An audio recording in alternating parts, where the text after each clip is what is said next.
എല്ലാവർക്കും more taste less ടൈമിലേക്ക് സ്വാഗതം. ഇന്ന് നമ്മളിവിടെ ചെയ്യുന്നത് സേമിയ ഉപ്മാവാണ്. ഇതിനായിട്ട് നമുക്കൊരു പാനിൽ 1 ടീസ്പൂൺ എണ്ണയും 1 ഗ്ലാസ് സേമിയയും ഇട്ട് 7-8 മിനിറ്റ് ഗോൾഡൻ ബ്രൗൺ കളറാകുന്നത് വരെ വഴറ്റിയെടുക്കാം.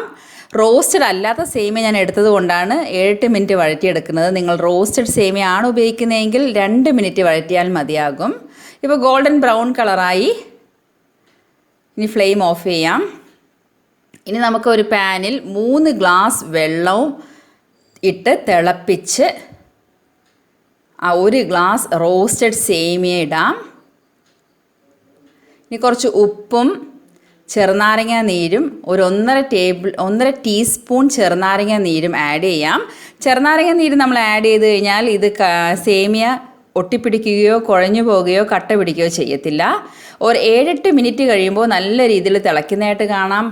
ഒരു 90% വെന്തിട്ടുണ്ട്. ഇപ്പോൾ 90% വേവുമ്പോൾ നമുക്ക് ഫ്ലെയിം ഓഫ് ചെയ്തിട്ട് അരിച്ചെടുക്കാം.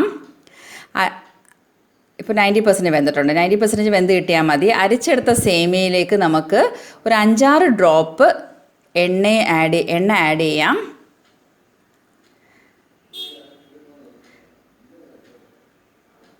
ഇനി നമുക്ക് ഒരു പാനിൽ 2 ടീസ്പൂൺ എണ്ണയും 1 ടീസ്പൂൺ കടുക്, 1 ടീസ്പൂൺ ഇഞ്ചി, 1 പച്ചമുളക്, 2 ഉണക്കമുളക്, കുറച്ച് കറിവേപ്പില ഇത്രയും ഇട്ടൊന്ന് വഴറ്റിയതിന് ശേഷം 2 മീഡിയം സൈസ് സവാള അതൊരു 7-8 മിനിറ്റ് വഴറ്റിയെടുക്കാം.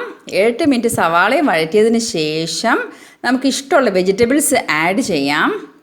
ഞാനിവിടെ ആഡ് ചെയ്തിരിക്കുന്നത് ക്യാരറ്റും ബീൻസുമാണ്. ക്യാരറ്റ് 1.5 ക്യാരറ്റ് എടുത്തിട്ടുണ്ട്. ബീൻസ് 15 ബീൻസും എടുത്തിട്ടുണ്ട്. രണ്ടും ചെറുതായി അരിഞ്ഞതാണ്.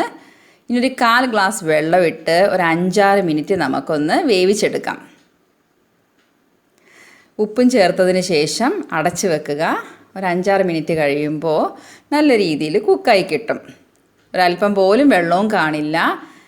ഇനി അഥവാ നിങ്ങൾക്ക് വെള്ളം ഫീൽ ചെയ്യുന്നുണ്ടെങ്കിൽ വീണ്ടും ഒരു 5-6 മിനിറ്റ് ഒന്ന് ആ വെള്ളം വേപ്പറൈസ് ചെയ്യാൻ വേണ്ടി ഒന്ന് വഴറ്റിയെടുക്കണം. കാരണം സേമിയ ഉപ്മാവിൽ ഒരല്പം പോലും വെള്ളം പാടില്ല. വഴറ്റിയതിന് ശേഷം ഇങ്ങനെ ഒരു 5-6 മിനിറ്റ് വഴറ്റിയതിന് ശേഷം നമുക്ക് കുക്ക് ചെയ്ത സേമിയയും കൂടെ ഇതിലേക്ക് ആഡ് ചെയ്യാം.